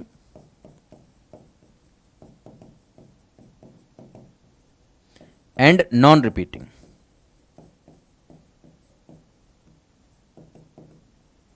अब ये सलीके से बन गया। अब ये बात आपको समझ में आई दोस्त? अब सीखिए मेरी बात को ध्यान से। ये जितने भी नंबर आपने इंटीजर में पढ़े हैं, इंटीजर के सारे नंबर्स को एक कैटेगरी में रखूंगा। देखना अब बवाल होने वाला है, ध्यान रखना सभी। ठीक है दोस्त, अब मैं एक संख्या बताता हूं। एक संख्या आपने पढ़ी होगी दोस्त, रेशनल। क्या पढ़ी होगी? रेशनल या परिमेय संख्या। पढ़ी थी कि नहीं पढ़ी थी ये बताओ। तो आप कहेंगे सर परिमेय संख्या तो हमने पढ़ी थी। अच्छा मैं आपसे पूछूं परिमेय संख्याएं क्या होती हैं, तो आप कहेंगे सर वे संख्या जो P अपॉन Q की फॉर्म में हो,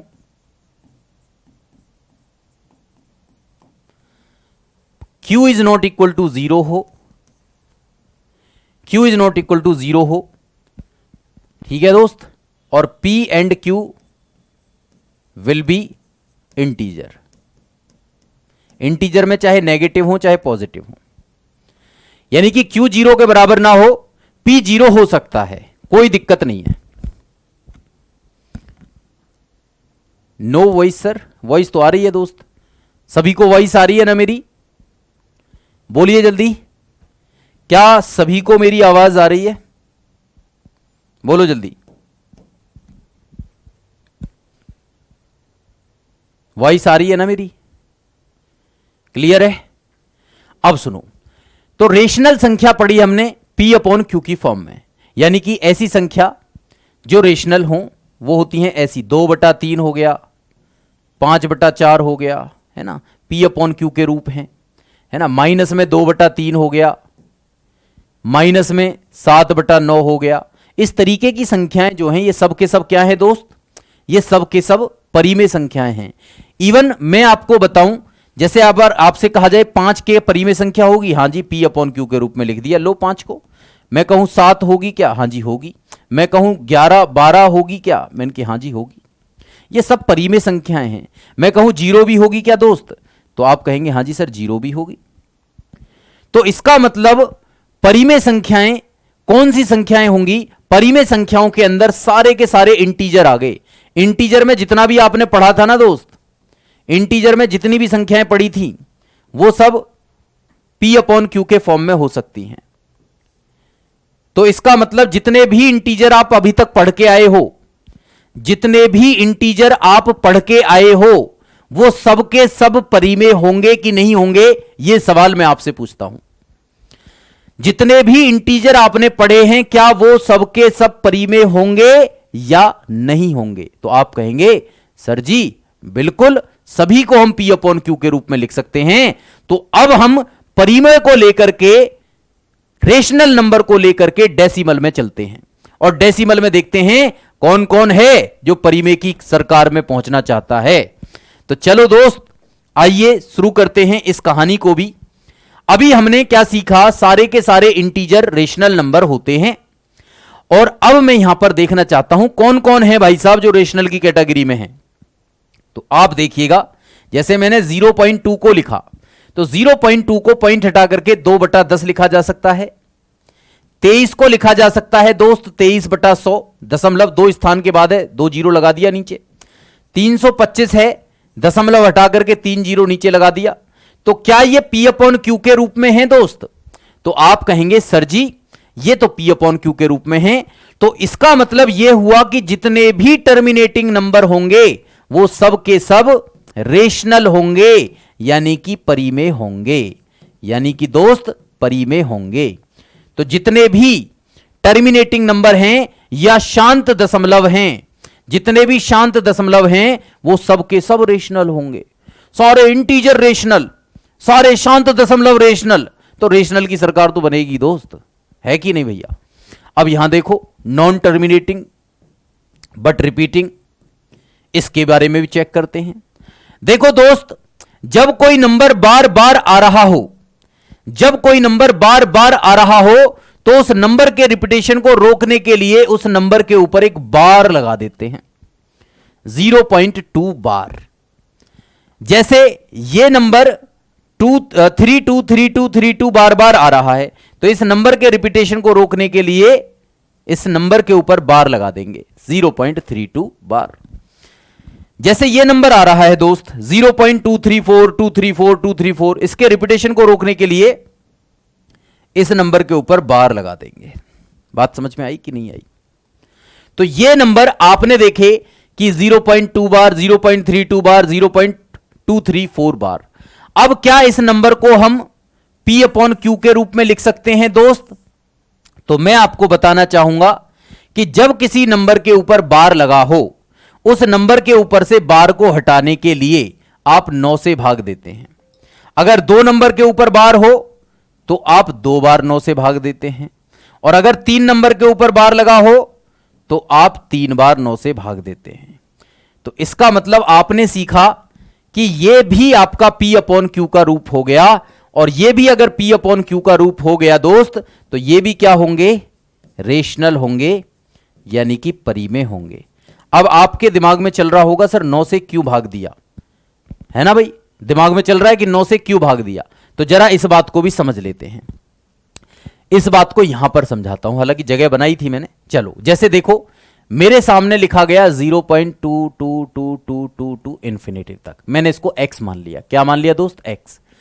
दशमलव कितने स्थानों के बाद, मतलब कितने नंबर रिपीट हो रहे हैं, तो आप कहेंगे सर 1 नंबर रिपीट हो रहा है, तो दशमलव को 1 स्थान बाद ले जाओ।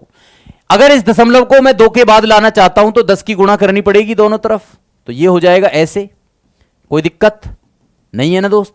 ये हो गया 10x। भैया इसको लिख सकता हूं 2 + 0.222, क्योंकि 0.222 अगर जोड़ोगे 2 में तो इतना ही आएगा। दोस्त मैं आपको बता देना चाहता हूं ये 2 होगा, और ये मैंने ऑलरेडी x मान रखा है।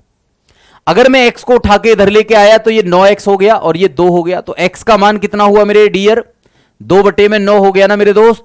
तो 2/9 इस तरीके से आया।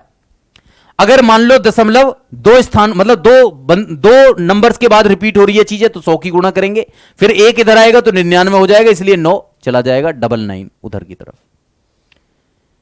ठीक है दोस्त, बात समझ में आ रही है। जैसे और देखना चाहते हो और देख लो, एक तो ये सीख लिया, जैसे आपने मान लो 0.32 है ना, क्या कर लिया, x मान लिया, किसको, 0.32 3232 है ना, इसको मान लिया 323232 इंफिनिटी तक। तो आप क्या करेंगे, आपको पता है कि 2 स्थानों के बाद दशमलव लेके जाना, क्योंकि 2 नंबर रिपीट हो रहे हैं, तो 2 स्थानों के बाद दशमलव को लेके जाएंगे तो 100 की गुणा करनी पड़ेगी ना दोस्त, ऐसे। अब ये हो जाएगा कितना, 100x, ये हो जाएगा 32 और प्लस 0.323232 ऐसे इंफिनिटी तक। ये हो जाएगा 100x, ये हो जाएगा 32 और ये हो जाएगा x। x को इधर लेके गया तो ये हो गया 99x, ये हो गया 32। तो x बराबर कितना हो गया दोस्त, 32/99। तो बात समझ गए कि नहीं समझे, अब समझ में आ गई होगी कहानी।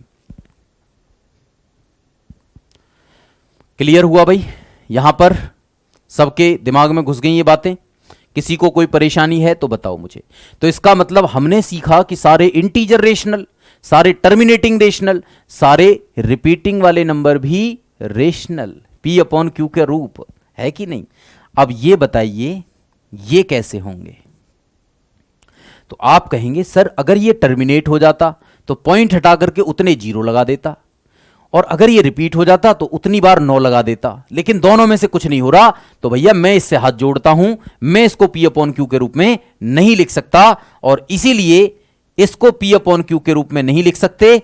तो इसका मतलब इसको हम कहेंगे इर्रेशनल नंबर, यानी कि अपरिमेय संख्या। तो अपरिमेय संख्याएं दोस्त वो संख्याएं होती हैं जो नॉन रिपीटिंग नॉन टर्मिनेटिंग हो। जो नॉन रिपीटिंग नॉन टर्मिनेटिंग हो उनको हम अपरिमेय संख्या कहते हैं। जो ना रिपीट हो ना टर्मिनेट हो, खत्म ही नहीं हो रही, बढ़े ही जा रही हैं।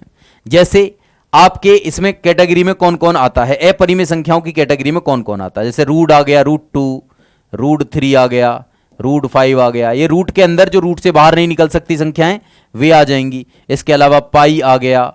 ये सारे नंबर्स जो हैं दोस्त, ये सब के सब इर्रेशनल नंबर्स होते हैं।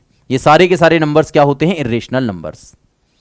उम्मीद करता हूं ये आपके दिमाग में चली गई होंगी बातें सारी की सारी। अब मेरा नंबर हो गया खत्म। नंबर की जो डेफिनेशन मैंने बताई थी दोस्त वो हो गई मेरी खत्म।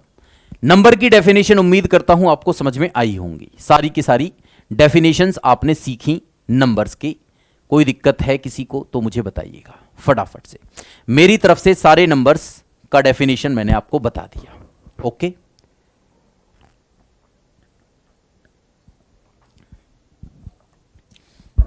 अब इन नंबर्स के डेफिनेशन को आप याद कर लेना, अपने दिमाग में इनको उतार लेना, ठीक है, ढंग से। दोस्त चलिए अब आगे बढ़ता हूं मैं इस कहानी में। इस कहानी में हम जब आगे बढ़ेंगे दोस्त तो मैं आपको बताऊंगा क्या, कि भाई मैं आपको सिखा रहा था कि भाज्य संख्याओं को कैसे पहचाने। 22/7 क्या होगा दोस्त? देखो 22/7 तो आप खुद ही बता सकते हो क्या होगा। भाई 22/7 क्या होगा, आप मुझे बताओ 22/7 क्या होगा? कहां है, यहां होगा, है ना, ये रहा। तो भैया 22/7 भी क्या होगा? 22/7 भी यही होगा, परिमेय संख्या। अब आप कहोगे सर जब पाई का मान, पाई जो है इरेशनल है, तो 22/7 क्या होगा? तो 22/7 रेशनल है, क्योंकि पाई का एग्जैक्टली मान 22/7 नहीं होता, ये तो अप्रोक्सीमेटली मान होता है 22/7। ये तो टर्मिनेटिंग नंबर है दोस्त, ठीक है दोस्त, ये तो टर्मिनेटिंग नंबर है दोस्त, समझ में आया होगा। चलिए आगे बढ़ेंगे, आगे की कहानी पर बात करेंगे हम लोग। आगे की कहानी क्या कहती है, देखो सबसे पहले आपको मैं बता देता हूं कि अगर आपको प्राइम नंबर छांटना है, प्राइम नंबर को छांटना है, तो प्राइम नंबर को छांटने के तरीका सबसे पहले आपको सीखने के लिए आपको डिविजिबिलिटी रूल आना चाहिए। क्या आना चाहिए? Divisibility rule. अगर आपको डिविजिबिलिटी रूल पता है तो फिर आप जो है इसको पता कर सकते हैं प्राइम नंबर को। तो थोड़ी सी जानकारी में मैं आपको डिविजिबिलिटी रूल सिखाना चाहता हूं, ठीक है, क्योंकि यह भी एक नंबर सिस्टम का पार्ट है, लोग इसको पता नहीं कहां सिखाते हैं। डिविजिबिलिटी रूल या विभाजन का नियम, इसको नंबर्स में ही सिखाना चाहिए, है ना, क्योंकि इसकी जरूरत नंबर्स में ही है दोस्त। जब हम प्राइम नंबर को छांटना सीखेंगे तो भैया बिना विभाजन के नियम के तो नहीं सीख सकते, ठीक है ना। 3.14 अगर आप लिखोगे तो ये आपका क्या होगा? ये आपका होगा रेशनल नंबर। पाई का मान पता है क्या होता है? पाई का मान नॉन रिपीटिंग नॉन टर्मिनेटिंग होता है। 3.14 1 5 6 7 9 1 2 3 और ये इस तरीके से चलता जाता है, इस तरीके से चलता जाता है, चलता जाता है, चलता जाता है, चलता जाता है, ना रिपीट होता है ना टर्मिनेट होता है, और कई कॉपी भर जाती हैं और फिर भी इसका मान ना रिपीट होता है ना टर्मिनेट होता है। इसलिए इसको किस कैटेगरी में डाल दिया? इर्रेशनल की कैटेगरी में। बेटा हिंदी में ही बोल रहा हूं, हिंदी ही तो है, मैंने हिंदी ही तो बोली है, मैंने इंग्लिश कहां बोली है, ठीक है, बात समझ में आ रही है। विभाजन का नियम, अभाज्य संख्या को पहचानने के तरीके सीखने के लिए आपको विभाजन का नियम पता होना चाहिए। अब ठीक है, चलो यह विभाजन का नियम होता क्या है दोस्त? भाई देखो, अगर मैं आपसे कहूं 2 से विभाजन का क्या नियम है या 2 से कटने का क्या नियम है, 2 से विभाजन का नियम क्या है, नियम कायदे कानून सब सीखेंगे, है ना भैया। 2 का डिविजिबिलिटी रूल है ना, divisibility rule of 2, divisibility rule of 2, 2 के विभाजन का क्या नियम है दोस्त? तो आप कहेंगे सर 2 से वो संख्याएं कटती हैं, 2 से वे संख्या कटेंगी या विभाजित होंगी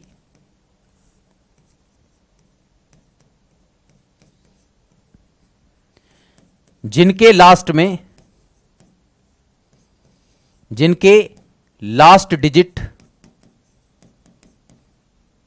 0 2 4 6 8 होंगे, जिनके लास्ट में इनमें से कोई सा भी डिजिट हो, 0 हो 2 हो 4 हो 6 हो 8 हो, तो वो सारी संख्याएं जो हैं, वो सारी संख्याएं दोस्त 2 से कटेंगी।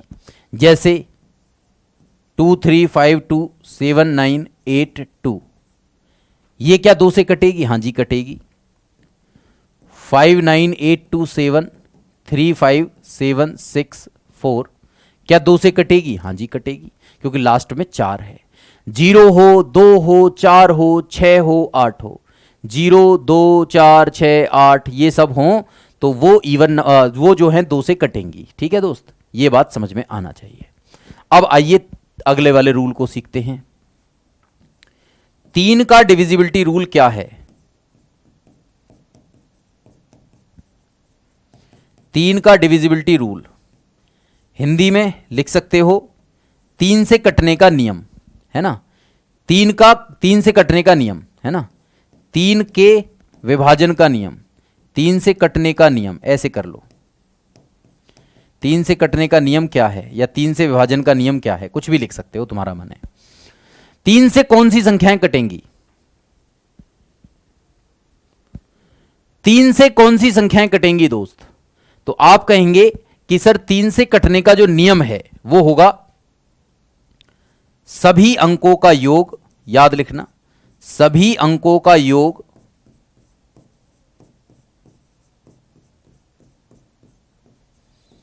तीन से डिविजिबल या विभाजित होना चाहिए।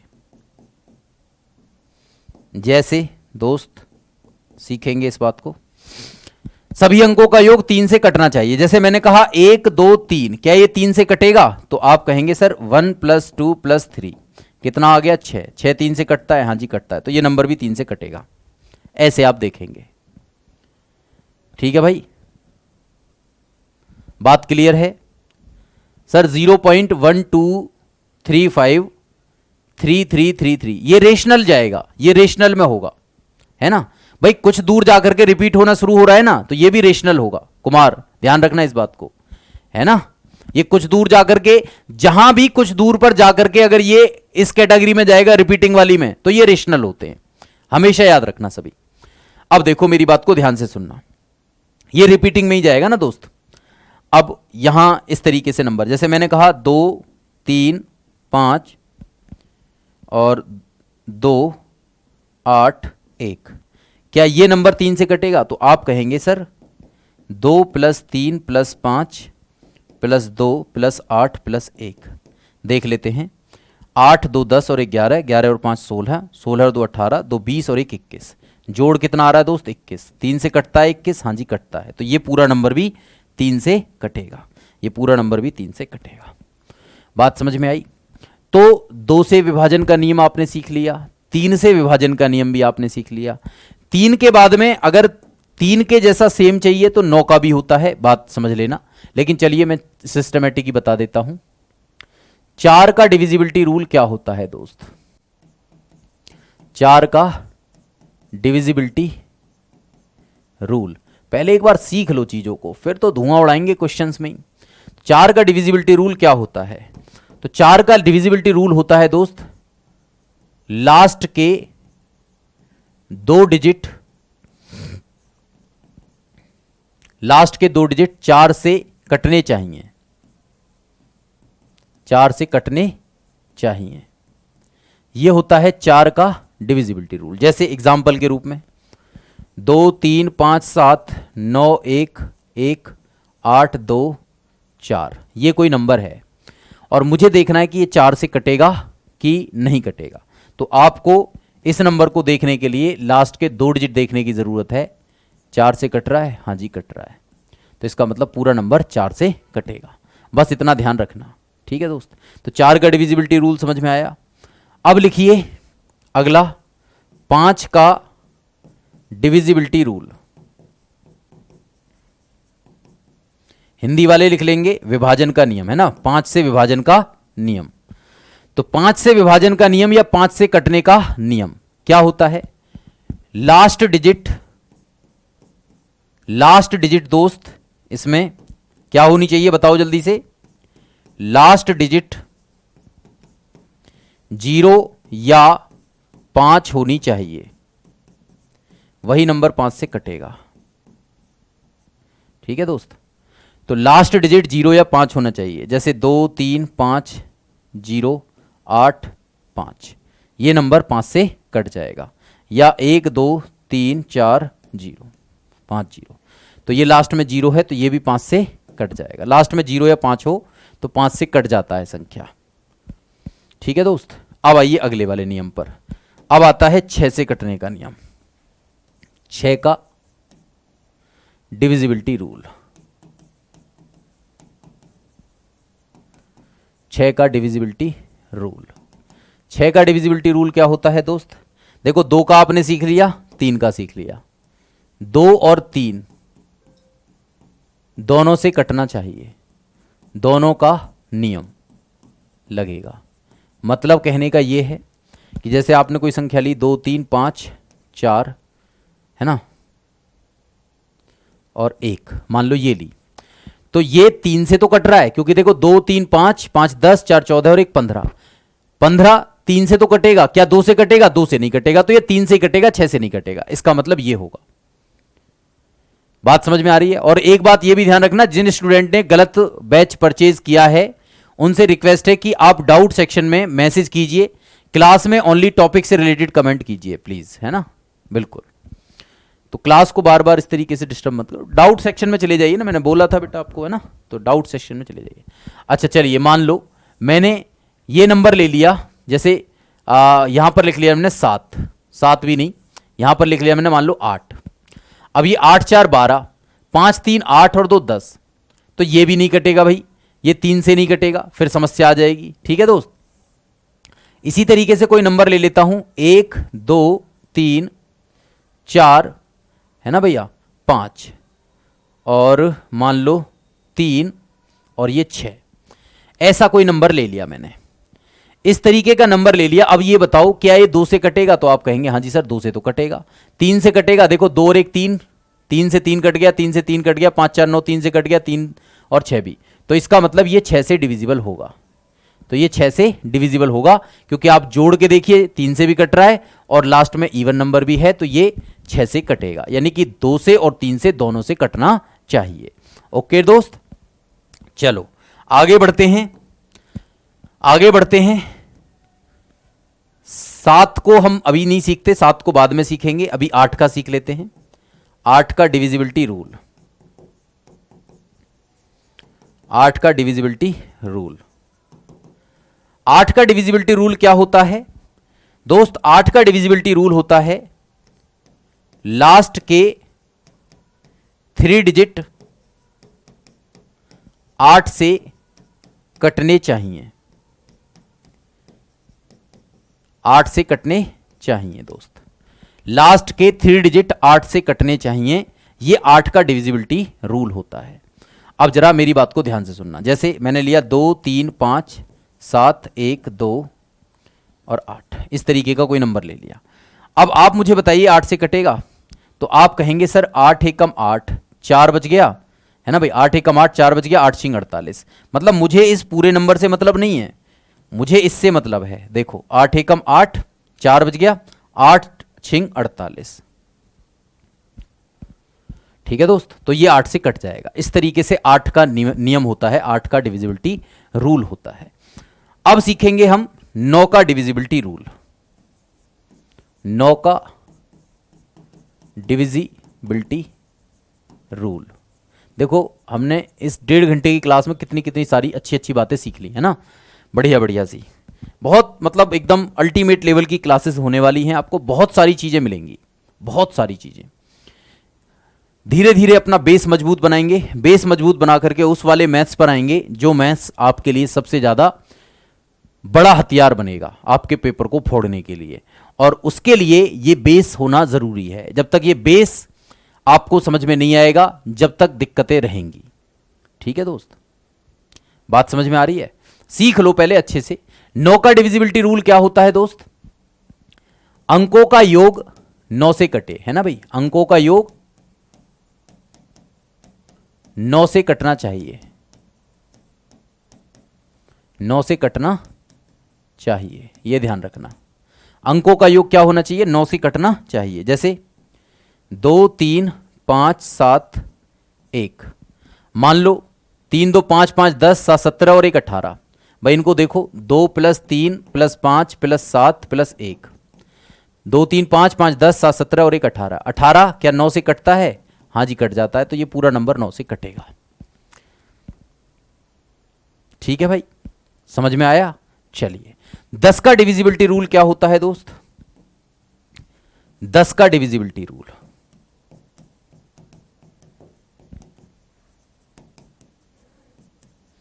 दस का डिविजिबिलिटी रूल क्या होता है? बस 10 का डिविजिबिलिटी रूल एक ही है, लास्ट में 0 होना चाहिए, लास्ट में 0 होना चाहिए। बस ये है 10 का डिविजिबिलिटी रूल। ठीक है दोस्त, तो लास्ट में 0 हो तो आपका काम बन जाएगा। जैसे 2 3 5 0, तो ये 10 से कटेगा।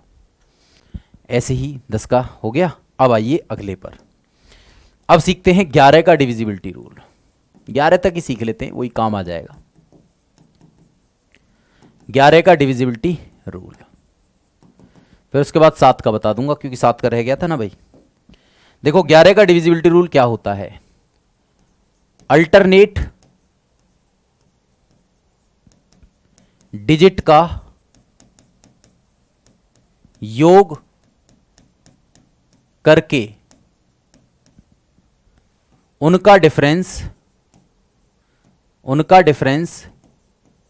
0 या 11 का डिविजिबल होना चाहिए,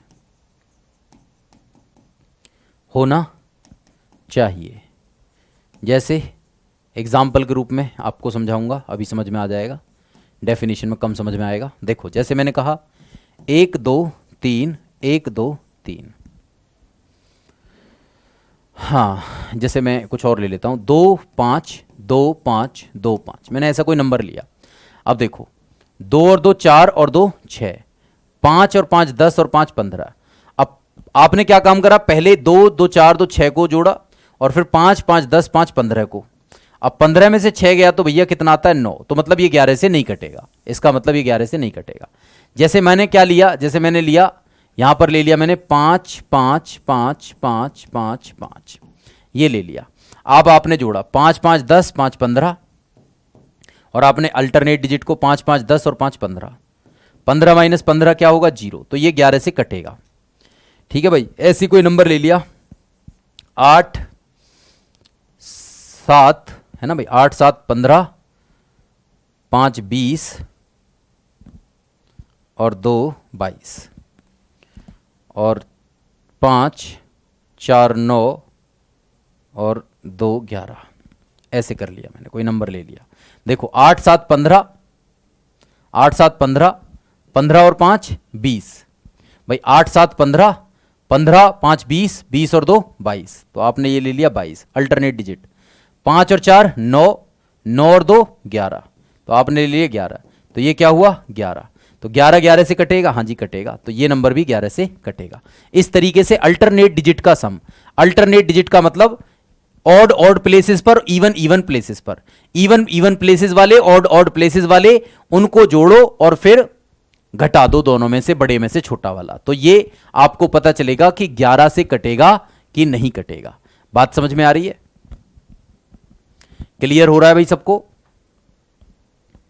अरे 3 वाला नियम ही तो, 3 का और 9 वाला जो नियम है वही तो डिजिटल सम बन जाता है। बस नाम रख दिया डिजिटल सम, क्या दिक्कत है उसमें?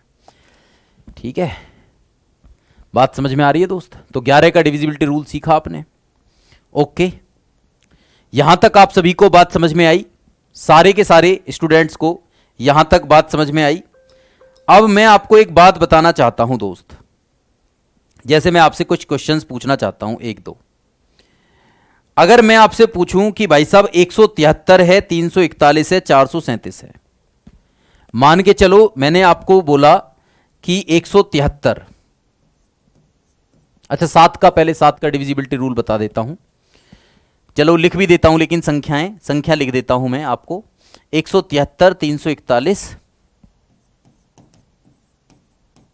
437, इस तरीके की कुछ संख्या मैंने लिख दी हैं। लेकिन चलो मैं आपको सबसे पहले 7 का डिविजिबिलिटी रूल भी सिखा देता हूं, है ना। 7 का डिविजिबिलिटी रूल, 7 का डिविजिबिलिटी रूल क्या होता है दोस्त? देखो ये थोड़ा सा अलग टाइप का होता है।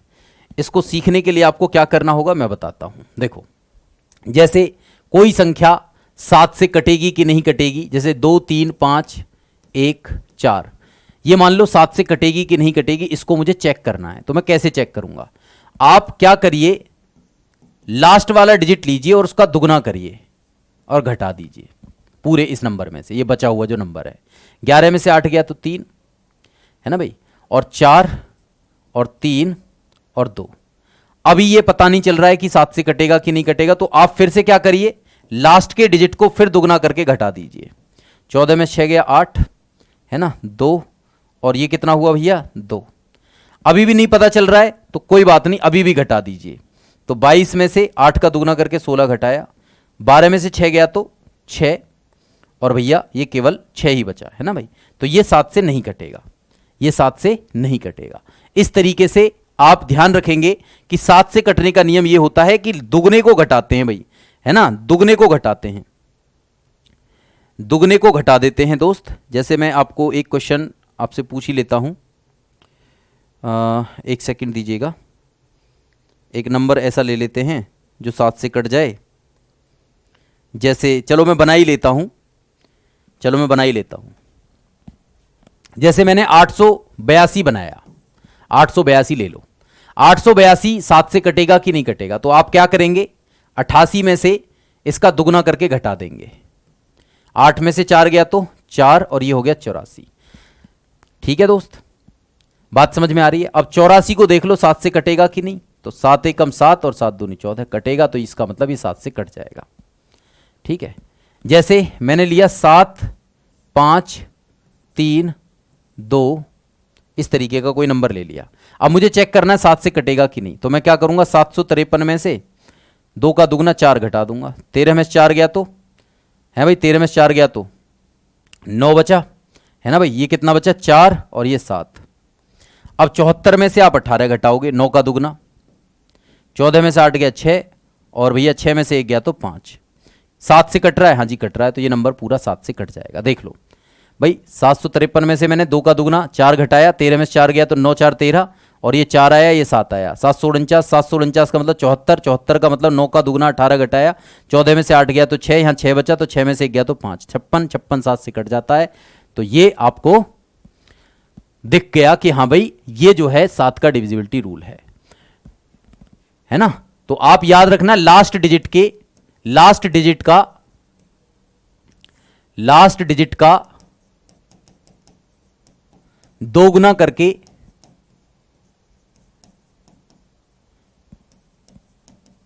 शेष संख्या से घटाते जाते हैं, शेष संख्या से घटाते जाते हैं।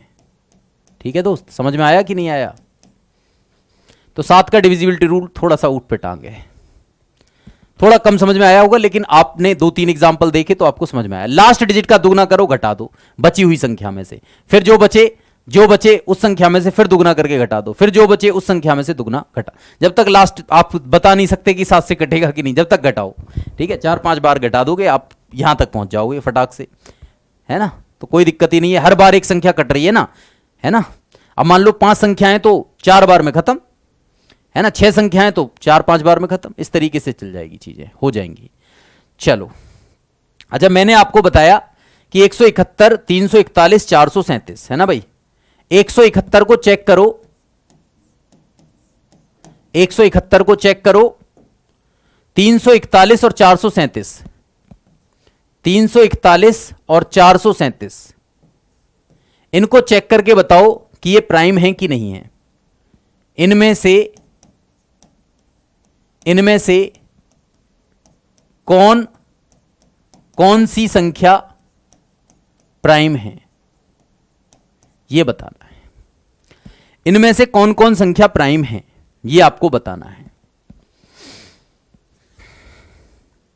हां, 7 से डायरेक्ट डिवाइड करके भी देख लो, लेकिन उसमें टाइम ज्यादा लग जाएगा ना आपको, कि 7 से कट रहा है कि नहीं, बड़ा नंबर होता है तो फिर थोड़ी दिक्कत होती है। हाँ जी दोस्त बताइए, इनमें से कौन कौन सी प्राइम है। ठीक है, बताओ कौन कौन प्राइम है दोस्त इनमें। देखो, प्राइम नंबर चेक करने के लिए आपको डिविजिबिलिटी रूल का सहारा लेना पड़ेगा। जैसे 171 को चेक करना है मुझे, तो मैं देखना चाहता हूं 171 किसका वर्ग होता है या इसके आसपास कौन सा वर्ग होता है। तो आप कहेंगे सर 13 का वर्ग तो 169 होता है ना। 13 का वर्ग कितना होता है, 169।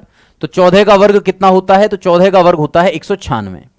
तो आपने कहा 14 का वर्ग जो है सर इससे बड़ा है 171 से, तो इसका मतलब 1 से लेकर के 14 तक जितनी भी प्राइम संख्याएं हैं उनसे ये कटना चाहिए। अगर नहीं कटा तो प्राइम, और कट गया तो प्राइम नहीं है। तो इसका मतलब आप देखिए 1 से लेकर 14 तक प्राइम नंबर कौन कौन से होते हैं? 2 होता है, 3 होता है, 5 होता है, 7 होता है, 11 होता है और 13 होता है। इनमें से अगर किसी संख्या से कट गया तो कट गया, वरना तो ना कटेगा। फिर ये 2 से तो कटेगा नहीं, तो ये तो हट गई। 7 और 1 8 और 1 9, भाई 7 और 1 8 और 1 9, 3 से कट रहा है यार, ये तो 3 से ही कट गया। काम इसका तो ऐसे ही खत्म हो गया, 3 से कट गया, क्योंकि 7 और 1 8 और 1 9, क्योंकि 3 पंजे 15 और 3 सत्ते 21, तो ये तो भैया 171 तो प्राइम नहीं है। इसका मतलब ये तो यहीं पे पता चल गया। ठीक है, अब 341 को देखते हैं।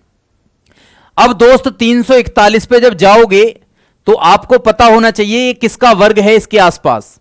तो आप कहेंगे सर 19 का वर्ग होता है 361।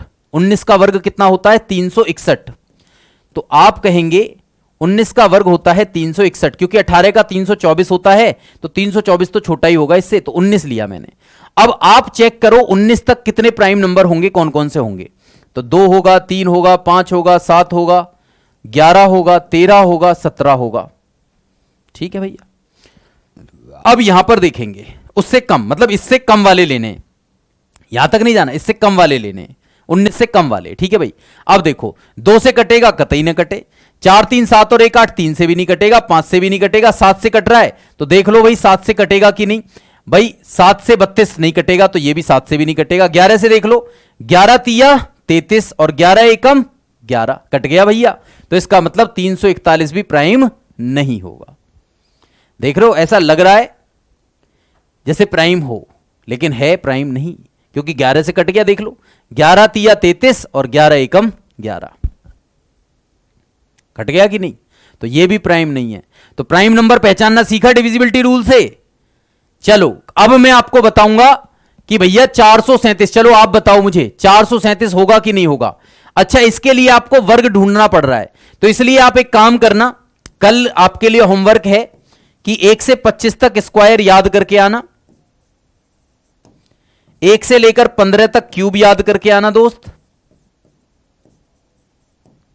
और 1 से लेकर 20 तक टेबल याद करके आना, पहाड़े याद करके आना। ठीक है दोस्त, ये आपको याद करने हैं, इनको याद करें। और कल मैं आपको क्या सिखाऊंगा? कल मैं नंबर सिस्टम की और बेहतरीन बातें आपको सिखाऊंगा। इसके साथ साथ मैं आपको क्या सिखाऊंगा दोस्त? मैं आपको सिखाऊंगा स्क्वायर को आसानी से कैसे निकालें, क्यूब को आसानी से कैसे निकालें, स्क्वायर रूट को आसानी से कैसे निकालें, क्यूब रूट को आसानी से कैसे निकालें, और कुछ बेहतरीन सवाल। इसके साथ साथ मैं क्या करवाऊंगा, टाइम बचेगा तो कुछ बेहतरीन सीरीज बेस्ड क्वेश्चंस जो हमेशा पूछे जाते हैं, जो आपको किसी टॉपिक में बड़ा मुश्किल से मिलते हैं। चलो, तो यह है आपका कल के लिए कि भाई कल हम ये सब चीजें करने वाले हैं, इसलिए आप इनको याद जरूर करके आना। अब 437 की बात है, तो 437 आप मुझे बताएंगे, 437 को आप मुझे बताएंगे कि क्या होगा, ये प्राइम होगा कि नहीं होगा। इसको मैं दूंगा होमवर्क में। ठीक है दोस्त, इसको आप करके लेके आना, कल इससे आगे की कहानी डिस्कस होगी।